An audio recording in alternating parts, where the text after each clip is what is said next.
अहो नाही हो, असं काय आपल्याकडं काय होण्यासारखं नाही. खरं. म्हणजे इथूनच आपली रडाईची सुरुवात जी असते. It's also good, it is also good, it is also fine. पण ह्यातलं खाऊ काय? मोदक. म्हणजे असं नाही की विज्ञान संपवा आणि ज्ञान पकडा. बरोबर. आणि असं नाही की ज्ञानाचं पुस्तक बंद करा आणि विज्ञानाला बघत बसा. की ज्ञानेश्वरी ऐकणारा माणूस म्हणायचा दासबोध नको, दासबोध ऐकणारा म्हणायचं हे नको, ज्ञानेश्वरी नको. हे ग्रंथ निर्माण करणारे सगळे दुष्टच होते. हे ग्रंथ हे मुळात ग्रंथच नाहीत. इतकं बोलण्यापर्यंत एकदम सगळ्यांची मजल गेली. मला माझी शक्ती वाढावी म्हणून काहीतरी प्रार्थना करणं हे कोणत्याच धर्माने काय गौण वाईट मानलेलं नाही. की या विचारसरणीचा माणूस त्या विचारसरणीचं ऐकूनच घ्यायला तयार नाही. नमस्कार मित्रांनो, मी डॉक्टर प्रसन्न देवचक्के आपलं ट्विक टॉकच्या या पॉडकास्टमध्ये स्वागत करतो आहे. कीर्तन म्हणलं की आपल्या मनात येतं अध्यात्म, स्पिरिच्युअलिटी.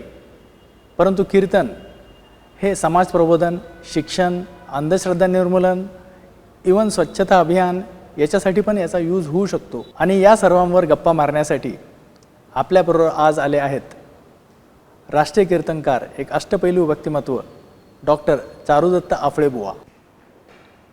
नाट्यसंगीताचं आणि तुमचं एक घनिष्ठ नातं राहिलं आहे.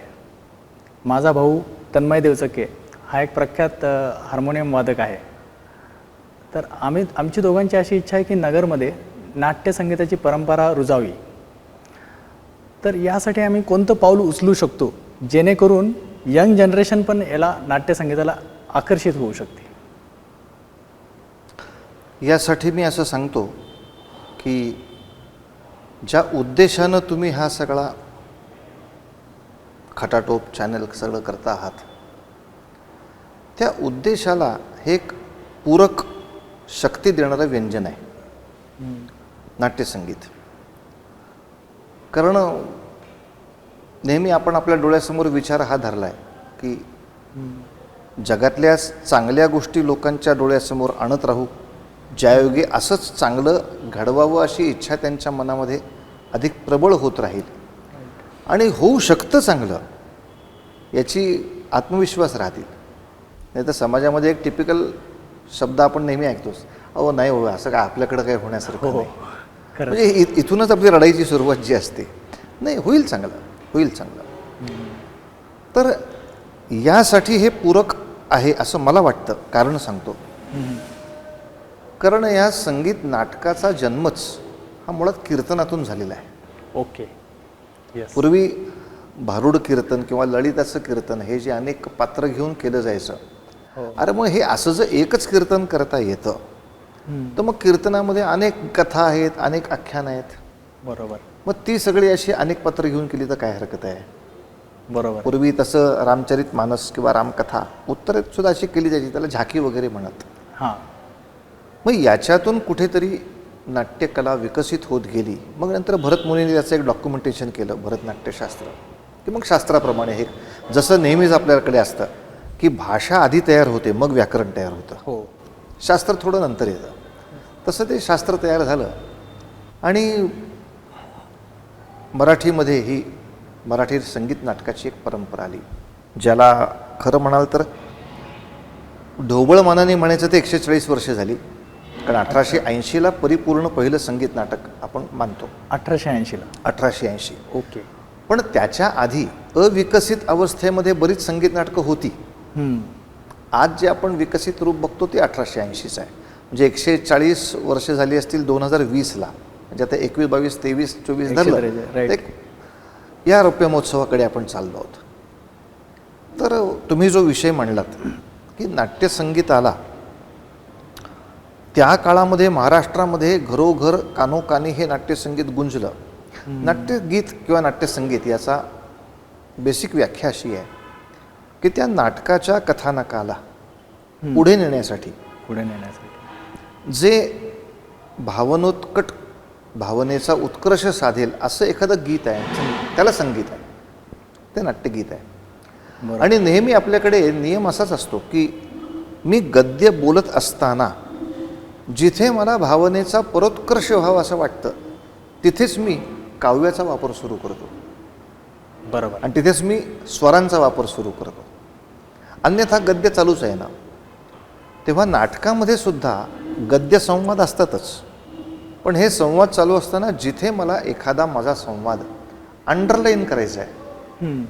जास्त फोकस करायचा आहे, तिथे त्याचं गाणं तयार होतं बरोबर. आणि मग ते त्या पद्धतीनं गायलं जातं. त्या गाण्याला आपण बेसिकली नाट्यगीत असा शब्द वापरतो. आणि नाट्यगीताचा आज थोडासा उतरता काळ झाला. याचं कारण असं आहे हां. की अनुकरणप्रिय गाण्याची एक लाट आली आहे हम्म. आणि त्याचं खूप कौतुक झालं आहे. हम्म. अर्थात कौतुक करण्यासारखं आहे, मी नाही असं नाही म्हणत. बरोबर. कारण का, एखाद्या रेकॉर्डमध्ये गाणं आहे तसे तसं मी हुबेहूब तुम्हाला म्हणून दाखवलं, कौतुकास्पद आहे. पण नाट्यगीत हे मुळातच आहे असं गावं अशी अपेक्षा नाही आहे. त्याचा क्रायटेरिया थोडासा वेगळा असा आहे की सुगम संगीत म्हणजे शुक्रतारा मंदवारासारखं असेल किंवा चित्रपट संगीत मी रात टाकली याच्यासारखं गाणं असेल, ही सगळी रंगवून दिलेली फुलं आहेत. असंच फुल इथे काढ म्हणजे तू गा. हां. आणि नाट्यगीत हा बरोबर थोडा अपोजिट प्रकार आहे. त्यात फक्त आउटलाईन काढून दिली आहे, कलर तू भर. राईट. म्हणून नाट्यगीत हे आपल्याला द वर्ल्ड इज गुड याच्यासाठी जास्त उपयोगाचं आहे, कारण ते रंग तुम्ही भरायचे आहेत. हो. हे जग तुम्हाला दिलंच आहे ना, तुम्हाला ते छान दिलं आहे. आता तू त्याच्यात पॉझिटिव्ह रंग भर, तू त्या गाण्याचा अर्थ लक्षात घेऊन तू रंग भर. बरोबर. 400 राग शास्त्रीय संगीतातले उपलब्ध आहेत, त्यातल्या कुठल्या रागाला निवडशील याच्यामध्ये करेक्ट. ते तू निवड आणि त्या पद्धतीनं कर. तेव्हा मला असं वाटतं की ही परंपरा जर आपल्याला परत रुजवायची असेल तर साधारण प्राथमिक गाण्याची ज्यांची तयारी आहे हो. अशा मुलांना एकत्र बसवून त्यांना ही मुळात कन्सेप्ट नीट समजावून सांगून करेक्ट. त्यातल्या क्रिएशनचा आनंद काय आहे तो त्यांना लक्षात आणून मग थोडं वर्कशॉप सुरू केलं. हो. आणि जसं हे गाणाऱ्यांसाठी वर्कशॉप आहे तसं ते ऐकणाऱ्यांसाठी पण आहे. ऐकणाऱ्यांसाठी. कारण शेवटी रसग्रहण हाही मोठा मुद्दा आहे. तेव्हा त्यांच्याहीसाठी जर वर्कशॉप घेतलं आणि अशी काही वर्ष 6 महिन्यांनी होत राहिली, मग मात्र ही नाट्यसंगीताची परंपरा पुन्हा एकदा रुजेल, वाढेलही आणि प्लस पॉईंट ती मानवी जीवनाला फार चांगलं वळण देऊ शकेल. हो. कारण आत्तापर्यंत नशीब म्हणूया किंवा आपलं दैव म्हणूया की संगीत नाटकाच्या 140 वर्षाच्या परंपरेत कुठेही अनीतिकारक गोष्टीचं समर्थन केलं गेलं नाही. बरोबर आहे. की जे इतर नाटकात केलं गेलं काही प्रमाणात. की ठीक आहे, असू शकतो गुन्हेगारही चांगला असू शकतो. हो. म्हणजे अशा तऱ्हेनं त्याला ग्लोरिफाय करून नंतर तर ती नाटकं इतकी फसली की तो गुन्हेगार कौतुकाचा विषय झाला आणि फसलेली माणसं ही चेष्टेचा विषय झाली. चेष्टेचा विषय झाला. खरंच. इतकं ते नाटक फसलं. पण ठीक आहे, संगीत नाटकाने तरी किमान आपल्या नीतिमत्तेची पातळी सोडली नाही की मी कुठल्याही खलनायकाचं समर्थन करणार नाही. खरंच. जे चांगलं आहे त्याला चांगलं म्हणेन, वाईटाला वाईटच म्हणत राहील. त्यामुळं आपोआपच त्यातलं गाणं हे तुम्हाला कुठल्याही चुकीच्या भावनेकडे वाटचाल करू देत नाही. खरंच. एका चांगल्याच भावनेकडे तुमची वाटचाल चालू राहते. तेव्हा एकूण नाट्यगीताचा साहित्यिक विषय, सांगीतिक विषय, नवनिर्मितीच्या दृष्टीने आनंदाचा विषय खरंच. हा जर साधकांना आणि प्रेक्षकांना दोघांना आपण थोडं समजवत राहिलो तर ही परंपरा खूप छान वाढेल. खरंच आहे. तुम्ही जे पॉईंट सांगितला की क्रिएशनचा जो आनंद आहे तो जर कलाकारांना आणि प्रेक्षकांना दोघांनाही साधला, हे जर उद्दिष्ट असेल तर आपोआपच ते त्याला यश येणारच. आणि प्रत्येकाला त्याच्यात इंटरेस्ट वाटेल. हो. की तेच तसं म्हणण्यापेक्षा खरंच आहे. मी माझी काहीतरी इनपुट्स टाकून त्याला इनरिच करू शकतो, मी आणखीन श्रीमंत करू शकतो. आणि म्हणून एकच गाणं, तुम्ही सुगम संगीताचं एक गाणं 10 लोकांकडनं ऐका, त्यातला फरक त्याच्या आवाजाच्या कुवतीप्रमाणे 1-2% असेल. पण नाट्यगीत तुम्ही 10 लोकांकडनं ऐका, ते 50% प्रत्येकाचं वेगळं असेल. हो. हो. का तर ह्याच्या डोक्यात वेगळा रंग आहे, त्याच्या डोक्यात वेगळा रंग आहे, त्यांनी भरावा ना तो रंग. अशा तऱ्हेचं एक कलाकारांना आणि रसिकांना सुद्धा एक वेगळा आनंद देणारं नाट्यगीत हे रसायन आहे. खरंच. आज थोडं क्षीण आहे, पण तुम्ही म्हणता तसा थोडा प्रयत्न केला आम्ही करणार आहोत. पुनरुज्जीवित व्हायची शक्यता आहे. नक्की. हो. दुसरा प्रश्न असा आहे की इतर धर्मांमध्ये एक असा ग्रंथ असतो की ज्याला सर्वस्व मानलं जातं. त्या ग्रंथाप्रमाणे त्या धर्माच्या चालीरीती, त्या धर्माचे नियम, इवन त्यांच्या समाजातले उपदेश हे त्या ग्रंथात दडलेले असतात. परंतु हिंदू धर्माचा जेव्हा विषय येतो तेव्हा अनेक ग्रंथ, वेद, पुराण, उपनिषद, अनेक उपासना आहेत, अनेक संतवाणी आहेत. एका त्रयस्थ व्यक्तीला जेव्हा हिंदू धर्माचा अभ्यास करायचा असेल तर त्यांनी नेमकी सुरुवात कुठून करावी, किंवा हिंदू धर्म याला सिम्प्लिफाईड वेमध्ये आपण कसं डिफाईन करू शकतो? तर कुठल्याही त्रयस्थ साधकानं निश्चितपणे भगवद्गीतेपासून सुरुवात करावी. भगवद्गीता, कारण भगवद्गीतेची प्रस्तावनाच तशी आहे की भगवद्गीता असो, उपनिषद असो, म्हणजे योग, शास्त्र, पुराण, वेद, वाङ्मय ह्या सगळ्याचं सार काढून तुला हे दिलेलं आहे. तेव्हा ह्या सगळ्यामध्ये आता तुला वेळ घालवायची काही आवश्यकता नाही. ओके, हे तू जरी आचरणात आणलंस तरी ते पुरेसं आहे. बरोबर. अशा रीतीनं, कारण आपल्या व्यास महर्षींनी सुद्धा 18 पुराणं आहेत, 18 उपपुराणं आहेत, अनेक ग्रंथ आहेत. या सगळ्या ग्रंथांना त्यांनी नाव असं दिलं आहे की ही सगळी मणिभूषणं आहेत, म्हणजे दागिने आहेत. फक्त दागिने आहेत. हे वेगवेगळे दागिने आहेत. हे बघण्यासाठी छान आहेत, खाण्यासाठी नाही आहेत तूर्त. खाण्यासाठी गणपतीचा मोदकच घ्या, याचा आनंद घ्या. It's also good, it is also good, it is also fine. पण ह्यातलं खाऊ काय? मोदक. तो जो बेसिक मोदक आहे हा साधारणतः श्रीमद भागवत आणि श्रीमद भगवद्गीता याच्यामध्ये अधिक डिफाईन केलेला असल्यामुळे आपल्या सर्व संतांचा सुद्धा हा आग्रह दिसेल की इतर सगळ्या पुराणांचा आणि इतर सगळ्या देवतांच्या रूपांचा त्यांनी आदर केला, पण गीता आणि भागवत याला त्यांनी अधिक फोकस केला. का तर साधारणतः आपल्या या संस्कृतीचा प्रामुख्याने आचारधर्म हा या 2 ग्रंथामध्ये अधिक आहे.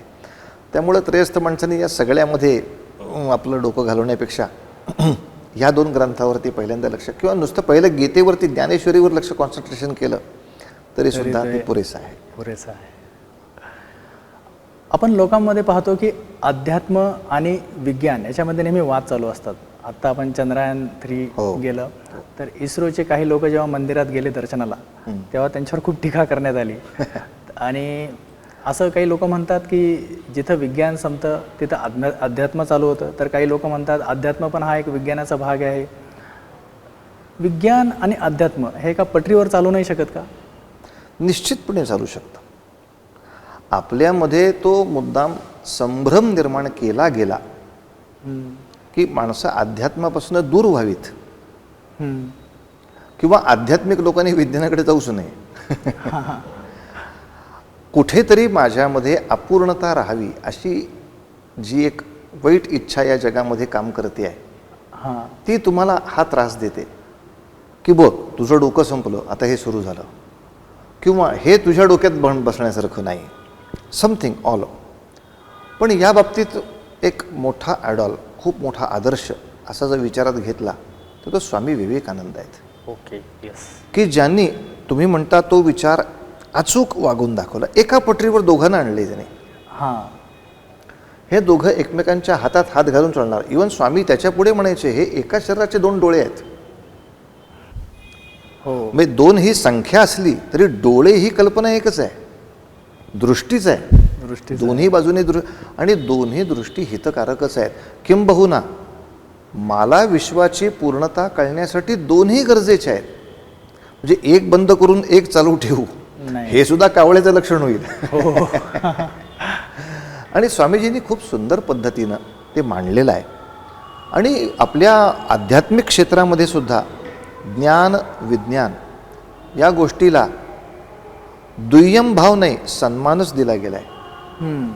किंबहुना ज्ञानेश्वरांनी गणपतीचं वर्णन करताना त्या गणपतीच्या 2 जे गंडस्थळ आहेत त्याच्यावरती निरूपण करताना, किंवा त्याच्या अनेक शरीर लक्षणांचं निरूपण करताना तो ज्ञान विज्ञान दोन्ही शब्द अतिशय उत्तम तऱ्हेने वापरले आणि एकत्र वापरले. म्हणजे असं नाही की विज्ञान संपवा आणि ज्ञान पकडा, बरोबर, आणि असं नाही की ज्ञानाचं पुस्तक बंद करा आणि विज्ञानाला बघत बसा.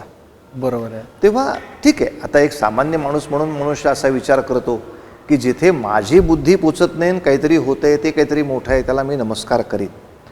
पण मला असं वाटतं की हे सगळे शास्त्रज्ञ आज जे देवळात जातात आणि नमस्कार करतात, यामागे ठीक आहे, माझ्यापेक्षा ती मोठी पॉवर आहे ज्याचा मी कृपाप्रसाद इच्छितो, म्हणून तो नमस्कार जसा असतो तसाच तुझ्या अजून अनेक दडलेल्या गोष्टी अशा आहेत की ज्या आम्हाला सापडत नाही आहेत आणि आम्हाला त्या शोधायच्या आहेत. खरंच. पण यासाठी पण तू शक्ती दे, अशा तऱ्हेचा एक आशीर्वादात्मक अपेक्षेचा भाव त्या नमस्कारामध्ये असतो. आणि असं एखाद्या शक्तिवंताकडे मला माझी शक्ती वाढावी म्हणून काहीतरी प्रार्थना करणं हे कोणत्याच धर्माने काय गौण वाईट मानलेलं नाही. वाईट मानलेलं. तेव्हा अशा तऱ्हेनं हे दोन खूपच वेगळं आहे, ह्याच्याशी ह्याचा संबंध नाही, असं खरं आपली अपूर्णता राहावी म्हणून केलेला दुष्ट प्रयत्न आहे, असं व्यक्तीचं हा मत आहे. खरंच. जी मोठी माणसं आहेत त्यांनी सातत्याने ह्या सगळ्या गोष्टी एकरूप घेतल्या आहेत, एकरूप मानल्या आहेत आणि त्या दोन्ही डोळ्यांनी बघूनच आपली वाट पुढे नेली आहे. खरंच आहे. खरंच. जसं उदाहरण म्हणजे आयझॅक न्यूटन, हो, ही वॉज अ कॅथोलिक, पण त्याच्याबद्दल असं कधी टीका वगैरे झाली नाही की तो कधीच नाही. कदाचित आपल्या इथंच जास्त म्हणजे अजून तो एका प्लॅटफॉर्मवर बघण्याची आपल्या लोकांना सवय नाही आहे. की किंवा लोकमान्य टिळक सुद्धा जे सांगायचे की लोकमान्य टिळकांच्या काळात अनेक समाज सुधारक झाले, हो, की ज्या समाज सुधारकांनी आपल्या ग्रंथामध्ये हे उणीव आहे, याच्याऐवजी असा नियम व्हायला पाहिजे, त्या त्या काळाप्रमाणे बदलायला पाहिजे, असा मुद्दा मांडला. पण हा जेव्हा काही कर्मठ लोकांनी मानलं नाही समजा, तेव्हा त्यांच्या चिडचिडीचं रूपांतर, त्यांच्या रागाचं रूपांतर इतक्या विचित्र गोष्टीत गेलं की हे ग्रंथ जाळून टाकले पाहिजेत, हे ग्रंथ निर्माण करणारे सगळे दुष्टच होते, हे ग्रंथ हे मुळात ग्रंथच नाहीत, इतकं बोलण्यापर्यंत एकदम सगळ्यांची मजल गेली. किंबहुना हे ग्रंथ मानणं हेच मागासलेलं लक्षण आहे. म्हणजे तळमळीचं रूपांतर कुठेतरी तळतळाटामध्ये होऊन गेलं. म्हणून लोकमान्य सुद्धा हेच म्हणाले की अनेक वैज्ञानिक सिद्धांत बायबललाही मान्य नाही आहेत, पण तरी ते बायबलला मान्य नसलेले किंवा बायबलमध्ये नसलेले असे अनेक सिद्धांत आपल्या शास्त्रज्ञांनी, ख्रिश्चनांनी शोधून काढले, ते प्रतिष्ठित केले, सगळ्या जगामध्ये नेले. बरोबर. पण असं केल्यानंतर अशा तऱ्हेचं बायबल वक्तव्य करत नाही, म्हणून बायबल हा एक काहीतरी फेक ग्रंथ आहे, बायबल जाळूनच टाकलं पाहिजे, असं कधी त्या लोकांनी वक्तव्य केलं नाही. किंवा मी येशूसमोर का जायचं, मी कशाला गुडघे टेकून त्या मेरीची प्रार्थना करायची, मला माझं शोधता येते ना, असं त्या लोकांनी गर्वही केला. गर्वही नाही केला. आपल्याकडे समाज सुधारणेच्या नावाखाली नास्तिकता ही जी आमच्या डोक्यामध्ये भरली, त्याच्यामुळे ही जास्त भांडणं वाढत गेली. पण जे परिपूर्ण ज्ञानी आहेत ते कधी या भांडणामध्ये पडले नाहीत. साधारणतः अर्ध्या भरलेल्या कळशाच जास्त आवाज करतात. एकदा घागर पूर्ण भरली की सहसा करत नाही. की आपले ज्येष्ठ शास्त्रज्ञ माजी राष्ट्रपती महामहिम अब्दुल कलाम साहेब यांनी सुद्धा एका व्याख्यानामध्ये इतकं सुंदर वक्तव्य केलं की ते स्वतः प्रार्थना नमाज करायचे, तेव्हा तुम्ही शास्त्रज्ञ आहात, राष्ट्रपती आहात, तुम्ही कशाला हे करता. खरंच आहे. तर त्याला उत्तर त्यांनी इतकं सुंदर दिलं की आम्ही ती प्रार्थना करताना देवाचे आभार मानतो. कशाचे आभार? की अरे तू निर्माण केलेल्या जगातली ही एक गोष्ट शोधून काढायला मला एवढा त्रास पडला, तर ही निर्माण करायला तू काय गंमत केली असेल यार. आणि अशा एवढ्या गोष्टी तू निर्माण करून ठेवल्यास, यू आर ग्रेट, हे म्हणायला मला कोण नाही म्हटलेलं नाही. आणि या भावनेनं मी त्यावेळेला प्रार्थना, आणि मला ते शोधायची शक्ती दे, मला अजून शोधायचं आहे. कारण या जगातल्या प्रत्येक प्रश्नाचं तू उत्तर आधी ठेवलंस आणि मगच प्रश्न विचारलायस. पुस्तक निर्मिती करणाऱ्या एखाद्या लेखकासारखं आहे, तो गाईडच्या मागे सगळी उत्तर लिहून ठेवली आहेत आणि इकडे प्रश्न लिहून ठेवलेत. मी त्या प्रश्नाच्या त्या गाईडच्या उत्तरापर्यंत जात नाही, हाच तर मोठा प्रॉब्लेम आहे.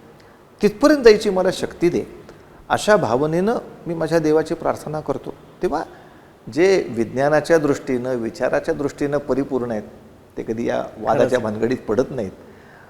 वाद करणाऱ्या लोकांनी परिपूर्ण व्हावं अशीच फक्त आपण अपेक्षा करून पुढे जाणं आवश्यक आहे. खरंच आहे. आत्ताही ओपनहेमर जो होता न्यूक्लिअर, आता जस्ट एक रिसेंटली गाजलेला चित्रपट, त्यांनी भगवद्गीतेचाच रेफरन्स दिला. तर त्यांनी असं बायबलवर टीका नाही केली किंवा कोणत्या याच्यावर कधीच टीका नाही कधी केली. म्हणजे तुम्ही मोठे आहात हे सिद्ध करण्यासाठी दुसरा लहान आहे हे का सांगायला लागतं आपल्याला? खरंच आहे, खरंच आहे. सगळे मोठे असू शकतात सगळे ना. मोठे असू शकतात. कसं कशासाठी? आपण लोकमान्य टिळकांचं नाव घेतलं. आपण खूप सारे थोर क्रांतीवीर लोकांचं व्याख्यान करत असता, देशप्रेम तुम्ही रुजवत असता. पण आजकालचा समाज अनेक विचारसरणींनी विभाजलेला आहे. एक्स्ट्रीमली विभाजलेला असं म्हणेल मी. हो. आणि इमोशनली विभाजलेला आहे की राग येतो लगेच काही लोकांना. तर या बाबतीत आपला काय अनुभव राहिला आहे, किंवा खास करून जेव्हा आपण स्वातंत्र्यवीर सावरकरांचं व्याख्यानं देतात, आपले काय अनुभव राहिलेत त्या बाबतीत? तुम्ही म्हणता हे दुर्दैव सारखं अनुभवाला येतच आहे. आणि याचं पुन्हा कारण आपल्या पहिल्या प्रश्नामध्ये आहे की इगो बाजूला ठेवून फॅक्ट घ्यायची ही आपण सवयच लावत नाही. आपण लहानपणापासून पहिला त्याचा इगो बिल्डअप करतोय शिक्षण पद्धतीत सुद्धा, दुर्दैवाने. खरंच.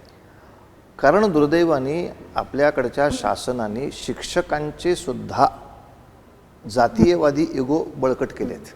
हो. आणि ते शिक्षण पद्धतीत त्यांनाच असं सांगून ठेवलंय की असं इतर गोष्टीचं कौतुक होऊ द्यायचं नाही, समथिंग हे होऊ द्यायचं नाही, ते होऊ द्यायचं नाही. परिणामतः ते त्या पोरांपर्यंत ते पोचवतात. आणि म्हणून हा सगळा प्रॉब्लेम सुरू झाला. खरंच. प्रत्येक महापुरुषामध्ये प्लस आहे, मायनस आहे. हो. तुम्ही अभ्यास करताना त्यातलं बरोबर मायनस बाजूला करून प्लस कसं घेता येईल याचं चिंतन करणं, किंवा जे खरं आहे ते माझं आहे ते खरं, ही जी उलटी शिक्षण पद्धती आहे ते. या तऱ्हेचं शिक्षण किंवा या पद्धतीनं आपलं मन व्हावं यासाठी मेडिटेशन, यासाठी काही थोडी आध्यात्मिक प्रार्थना, या सगळ्यालाच आपण बायकॉट केल्यामुळे ही एक प्रवृत्ती समाजामध्ये निर्माण होते आहे की या विचारसरणीचा माणूस त्या विचारसरणीचा ऐकूनच घ्यायला तयार नाही. बरोबर आहे. किंबहुना त्याची निंदाच करायची. बरोबर. आणि दुर्दैवाने हे सगळ्या बाजूनं होत राहिल्यामुळे खरंच एक निकोप समाज निर्माण होण्याला खूप अडचणी येत आहेत. आणि आपण आपल्या परीनं, आम्ही तेवढ्यासाठी, माझ्या परीनं सुद्धा मी करतो तसं अनेक जण करतात, माझं काही कौतुक सांगण्यासारखं नाही यामध्ये. पण अनेकांचं की मी सावरकरांवर व्याख्यान करतो ना, मग मी आंबेडकरांवर करायचं नाही. का नाही करायचं? खरंच. ती एक फार मोठी व्यक्ती आहे. हो. म्हणून मी माझ्या प्रवचनांमध्ये अगदी डॉक्टर बाबासाहेब आंबेडकर असतील, महात्मा फुले असतील, राजर्षी शाहू महाराज असतील, यांची आज नावं एक वेगळ्या तऱ्हेनं उगाचच एका गटाची म्हणून घेतली जातात. नाही, ते आमचेही आहेत. हो. आमचे म्हणणं ह्याच्यातही परत गाढवपणा होईल, ते सगळ्यांचे आहेत. सगळ्यांचे. ते कशासाठी तुमचे आहेत आणि आमचे आहेत? हे सगळ्यांचे आहेत. तेव्हा त्यांच्या चरित्राबरोबरच अगदी राजाराम मोहन रॉय यांच्या चरित्रापासून ते उमाजी नायकांच्या पर्यंत, बरोबर, या प्रत्येक मोठ्या माणसाला त्याच्या एका जमातीच्या चौकटीत बसवून का असं ठेवायचं? मग सावरकरांबद्दल चांगलं बोललं म्हणजे गांधींबद्दल वाईटच बोललं पाहिजे असं कोणी सांगितलं? हजार चांगल्या गोष्टी आहेत. कसं आहे, दुर्दैवाने मला थोडं वाईट काय वाटतं की पहिल्यापासून आपण ती दृष्टी देत नाही की जी आपल्याकडे पहिली मॉरल व्हॅल्यू आहे. हो. नीतिमूल्य काय? प्रत्येक गोष्टीतलं पहिलं 10 चांगल्या गोष्टी पहा, मग एखाद्या दोषावर चर्चा करा. आपण नेमकी उलटी सवय लावतो. उलटी कुठलीही गोष्ट सांगितली पटपट तो 10 त्यातल्या चुका सांगायला सुरुवात करतो. खरंच. याच्यात चांगलं काय सांगणं माझ्या ह्याच्या आधी? खरंच. किंवा स्पर्धा परीक्षेमध्ये हाच प्रॉब्लेम येतो.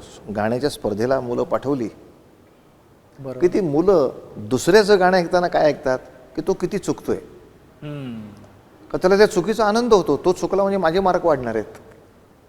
हो. तेव्हा तुम्ही स्पर्धेला पाठवायला हरकत नाही, पण ही मानसिकता देऊन पाठवा की तू स्पर्धेला का चाललायस. तर तूही ज्याचा विचार केलेला नाहीस असं अजून किती गाणं आहे जगात, ते तुला ऐकायचं आहे, ते तुला मिळवायचं आहे. त्या निमित्तानं तुझा नंबर पहिला येतो का चौथा येतो हे महत्त्वाचं नाही, त्या निमित्तानं तू किती शिकतोस हे फार महत्त्वाचं आहे. हे ना आई वडील त्याला सांगत, ना शिक्षक त्याला सांगत, ना समुपदेशक त्याला तुझा पहिला नंबर आला पाहिजे, हां दुसरा आलेला मला चालणार नाही, आता काहीतरी मूर्खासारखं सांगून त्या गधड्याला पाठवायचा. मग तो फ्रस्ट्रेशन करणार, आत्महत्या करणार, हे नाही झालं म्हणून चिडणार. त्याला काही अर्थ नाही.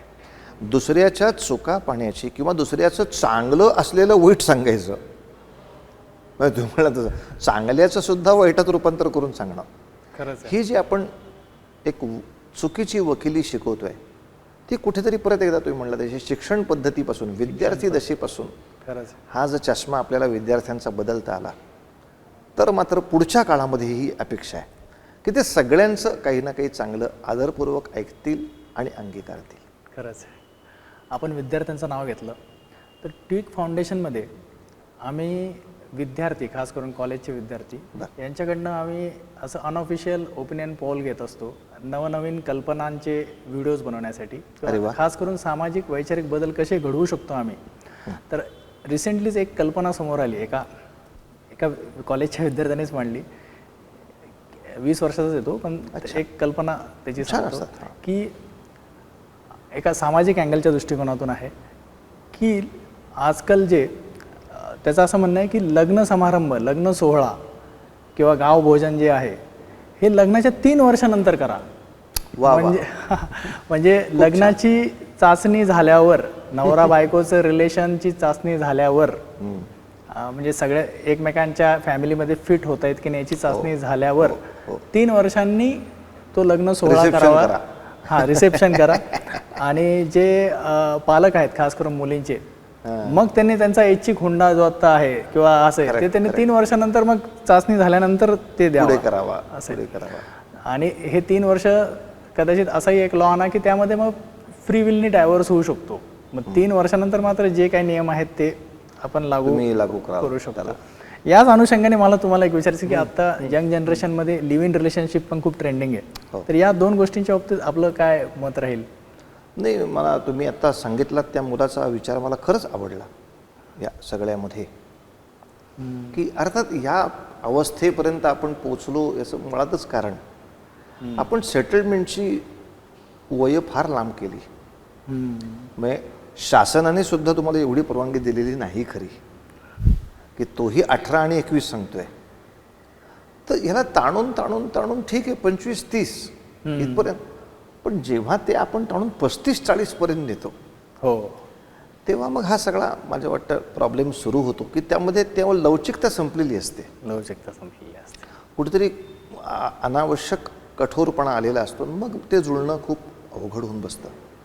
तेव्हा ह्या सगळ्या प्रकरणाच्या मुळाशी जाऊन ते योग्य वयामध्ये एकत्र यावेत, त्यांचं समुपदेशन आधी जास्त चांगल्या पद्धतीनं व्हावं. बरोबर. की पूर्वीच्या काळी अनेकांचे संसार जे अनेक प्रकाराने टिकले ते खूप चांगले होते म्हणून टिकले असं नाही. त्या काळामध्ये काही वेळेला ते विभक्त होऊच शकत नव्हते. पण आता विभक्त व्हायची शक्यता आहे, तरी मी विभक्त होणार नाही अशीही काही आदर्श संसार आहेत ना. पण मग ते का आहेत? तर त्यांचं निश्चितपणे कुठेतरी एक उत्तम समुपदेशन आणि उत्तम स्वाध्याय करायची वृत्ती त्यांची आहे. बरोबर. आणि त्यामुळे त्यांचे संसार प्रपंच उत्तम तऱ्हेने गृहस्थाश्रम म्हणावा या पद्धतीनं संपन्न झालेत. तेव्हा अशा तऱ्हेने हे सगळं चांगलं कसं संपन्न होईल याच्यावर विचार करावा असं मला वाटतं. की आता एक डॉक्टरी पेशामध्ये तुमचंही नाव खूप मोठं आहे, कार्य मोठं आहे. तेव्हा तुम्हाला समजा असा प्रश्न कोणी केला की समजा हा असा ट्यूमर किंवा TB झाला तर त्याच्यासाठी हे उपाय सांगितले, त्यातला काय उपाय करावा, तर कुणी डॉक्टर म्हणून जे पटकन सांग आधी म्हणून तो होऊ नये म्हणून करा ना काहीतरी. खरंच आहे. पण अगदी आता ते नाहीच करता आलं तर मग शेवटी आपण बघू त्याचा MRI करायचा का CT स्कॅन करून त्याला करायचा त्याचा विचार करू. पण आधी MRI करू का CT स्कॅन करू याच्यापेक्षा आधी पथ्य पाळा ना. त्याच्यापेक्षा खरंच आधी त्याच्यापेक्षा स्वच्छतेचे नियम पाळा ना. त्यातलं समुपदेशन डॉक्टरांचं आहे ते जास्त पाळूया ना. खरंच. आणि मग त्या केसेसची संख्या जेव्हा कमी येईल तेव्हा त्याच्यावरती उपाय काढणं जास्त सोपं जाईल. तेव्हा जाऊ दे, आता नाही का लग्न होते मग करा रिलेशनशिप करा, तेही नाही का जमत आहे मग जाऊ दे, मग आपापल्याच घरीच राहा, मग हेही नाही का जमत मग एकदम आपण ऑपरेशनचा विचार करतोय.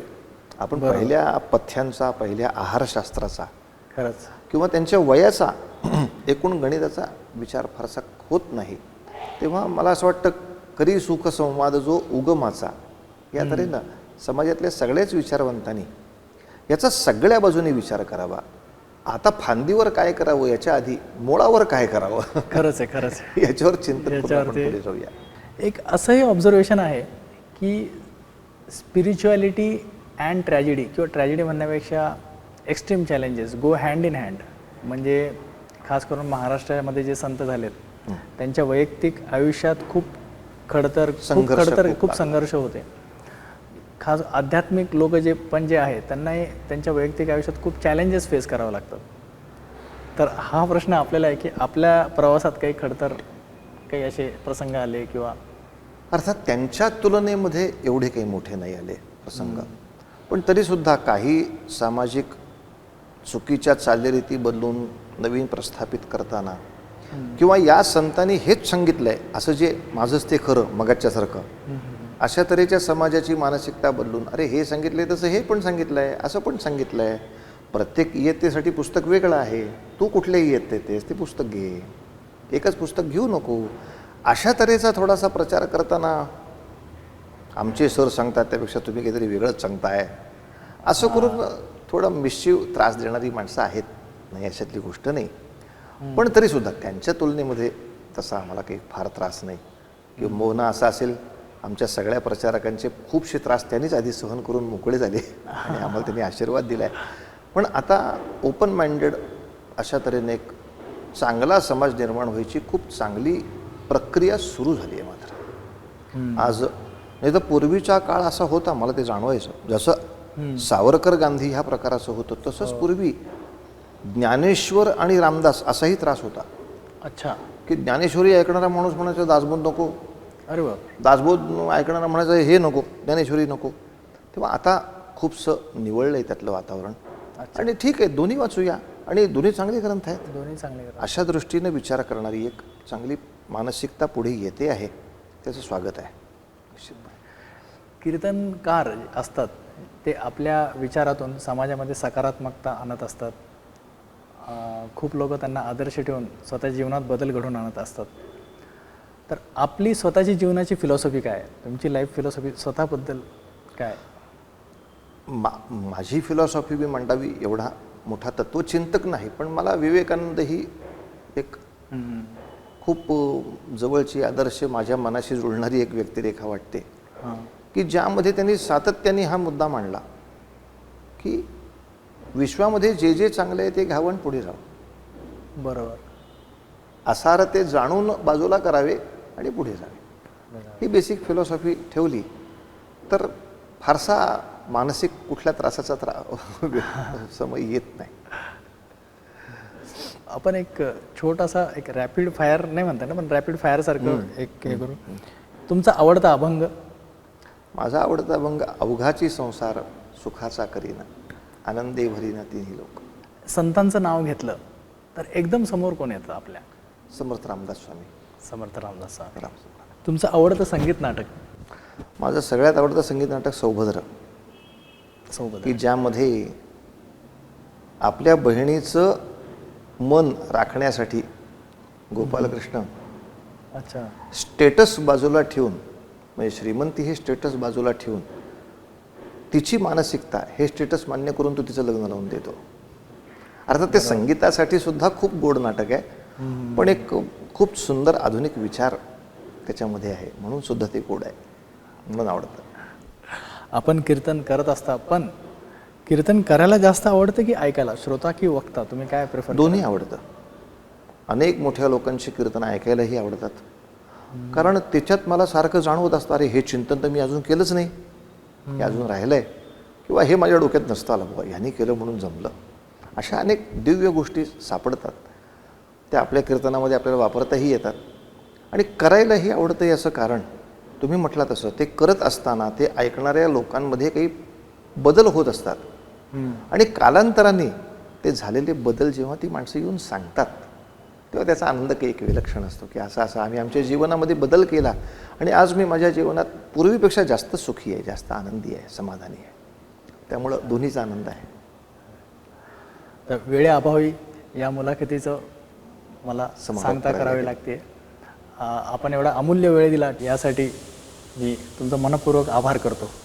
थँक्यू. आभार मानण्यासारखं नाही, कारण तुम्हीही आपापल्या व्यवसायांमध्ये एवढे व्यस्त असताना समाजाच्या एका विशिष्ट भल्यासाठी तुमच्यासारखी काही मोठी माणसं तुमचाही अमूल्य वेळच या ठिकाणी देत असतात. तंत्रज्ञ लोकही त्यांच्या जीवनातला एक मोठा वेळ देतात. तेव्हा या तुमच्याही सगळ्या कार्याबद्दल तुमचंही खूप मनापासून अभिनंदन आणि तुमचेही आभार. थँक्यू.